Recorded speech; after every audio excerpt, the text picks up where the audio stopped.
KORK North Bay, your source for news and happenings throughout the North Bay.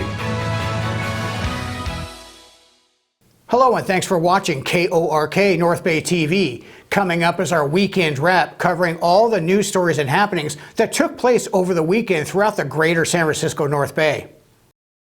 On Friday, the Sonoma County Sheriff's Department received a message from the Solano County Sheriff's Department telling them to be on the lookout for a man who was armed and suicidal after being contacted by investigators in a case involving child sexual abuse material. So the description of the motorcycle and the man riding it was given to them, who was 57-year-old Corey Knott, a resident of Vallejo.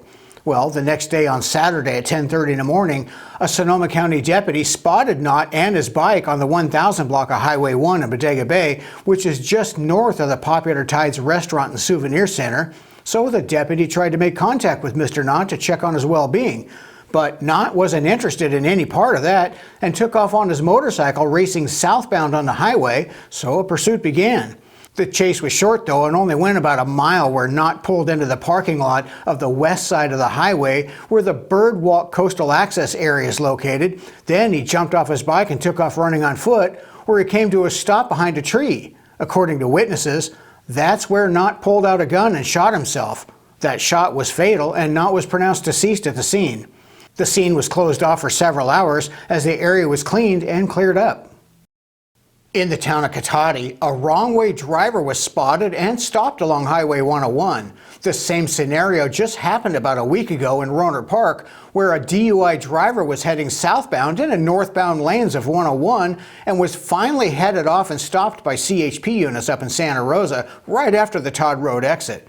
Well, this time it was a bit more south of that location in Cotati, where just before 2 o'clock in the morning on Friday, a CHP officer had a car pulled over on the southbound side of Highway 101, and while he was conducting his traffic stop, he noticed headlights coming towards him in the wrong direction. So he sprung into action to get that dangerous driver stopped as quickly as possible. Thankfully, he was able to get the wrong-way driver stopped at the Highway 116 off-ramp before he caused a potentially deadly accident. It turns out that just like the last wrong-way driver last week in Santa Rosa, who was driving under the influence, this driver was also determined to be driving under the influence. So he was arrested and transported to Sonoma County Jail. Thankfully, in both of these wrong-way incidents, no one was injured or worse.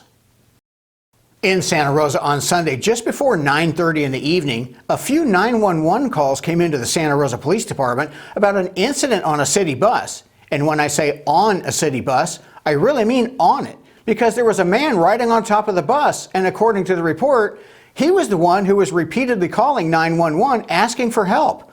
When officers arrived, the bus was stopped along Mendocino Avenue at McConnell Avenue, and sure enough, on top of the bus was a man standing there, so the officers cleared the passengers out of the bus and secured the area. But when they tried to assist the man in getting down, the man refused, even though he was the one who called 911 asking for help. The officers didn't want to physically remove the guy because he was about 12 feet off the ground, and if he fell off, he could really get injured or injured someone else. So they stuck to just trying to talk him into coming down on his own. After about 9.5 hours of this, at 7 o'clock the next morning, the man finally came down on his own and was taken into custody. He was identified as 47-year-old Byron Poindexter, a resident of Pittsburgh, who police say was under the influence of a controlled substance and was in possession of drug paraphernalia. So he was booked into Sonoma County Jail on various drug-related charges. In Vallejo, a fire broke out in an abandoned school called Grant School, located at 740 5th Street in southern Vallejo. The school was built back in 1921, but has been closed for decades and was a hotspot for vagrants and drug users who dubbed it Hotel Grant. The fire started just before 1:30 in the morning on Saturday and quickly spread into a 3-alarm fire, with flames lighting up the night sky. The historic building has been a controversial location that the city has been urged to sell off in order for a business or other outside entity to take it over and do something with it, since the city didn't have enough money to renovate it and bring it back to life. It took firefighters until noon that day to get it completely under control and monitor for any hotspots. The structure, other than the street-facing facade, was a complete loss. On Friday at about 8:30 in the morning, calls were made to 911 from people saying that they heard the sound of gunshots in the Lake County town of Kelseyville in a neighborhood called Kelseyville Riviera, but an exact location of where those shots came from wasn't determined. Later that same day in Napa Valley, a man who lives in Kelseyville was involved with what police say was a road rage incident where he pulled out a gun and shot at a woman driving her vehicle. Thankfully, she nor anyone else was hit, but thanks to the quick response of sheriff's deputies, they were able to locate the man and take him into custody without further incident. The man was identified as 38-year-old Coleman Rochelle, who told the deputies that there could be a victim at a home on the Terrace Way in the Kelseyville Riviera neighborhood, which is right off of Point Lakeview Road, so the Napa County Sheriff's Department contacted the Lake County Sheriff's Department to let them know that they might want to do a welfare check at a home on the 10,000 block of Terrace Way. And sure enough, when deputies checked on the home, they found a deceased adult woman inside. Her identity hasn't been released yet until her next of kin have been notified. Rochelle was arrested and transferred back to Lake County, where he was booked into the Lake County Jail and is being held on a bail of $2 million. In the quaint Bayside town of Sausalito, a fire broke out on Friday night at a home along Bridgeway, which is the main road running along the shoreline through town. When firefighters arrived on scene, the entire top floor of the home was engulfed in flames, so they immediately sprung into action in order to get the fire under control as quickly as possible and to try to keep the fire from spreading down to the lower floor of the home. Firefighters also made sure that all of the residents were safely out of the home, and thankfully no injuries were reported. But sadly, despite their best efforts, one of their pet dogs didn't make it. By about midnight that evening, the fire was under control and the bottom floor was able to be saved. Fire officials believe the fire was accidental, but the investigation is still ongoing. A big thanks goes out to all of the fire departments who responded with their great work, which included the Southern Marin Fire District, Central Marin Fire, Marin County Fire, and the Tiburon Fire Department. A job well done by everyone. Back on May 2nd in the Lake County town of Lucerne, a deceased woman's body was recovered from the shoreline of the lake. It's not clear how she ended up deceased in the lake, but according to the investigators, there didn't appear to be any signs of foul play. This past week, the woman was able to be identified as 63-year-old Callistia Ashleen, a resident of Lucerne. Family members of Miss Ashleen said that she had lived in Lucerne for a long time, but unfortunately, there were times when she found herself homeless. Our condolences go out to her family. This broadcast is sponsored by Mike Larbury Automotive. 5-star ratings for all of your domestic and import automotive repair needs, located on Highway 12 in Sonoma. Mention you saw them here on KORK TV to receive a special discount. And also by Sonoma Paint Center, your source for all of your home and automotive paint and supply needs. Transform your home or business with Sonoma Paint Center.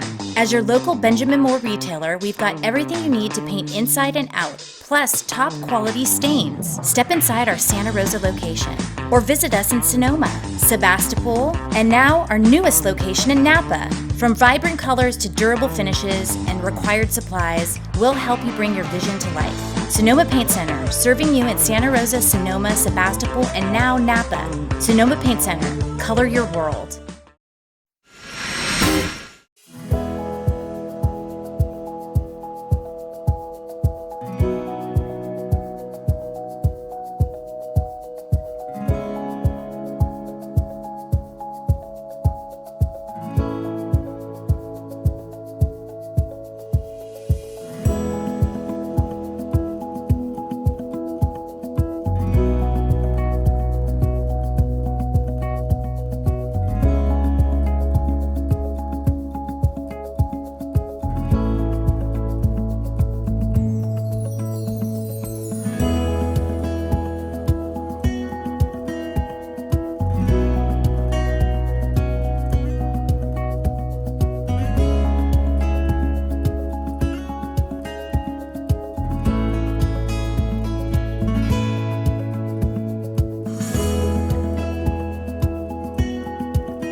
Well, that's it for a weekend wrap. Thanks for tuning in. We really appreciate it. We'll see you again on Friday for a weekly wrap. Remember, you can watch us on our website at KORKTV.com or on our YouTube channel. Just search for KORK North Bay TV. And if you watch us on YouTube, please be sure to subscribe to us. We'd sure appreciate it. We'd like to wish everyone a safe, happy, and healthy week. Thanks for watching.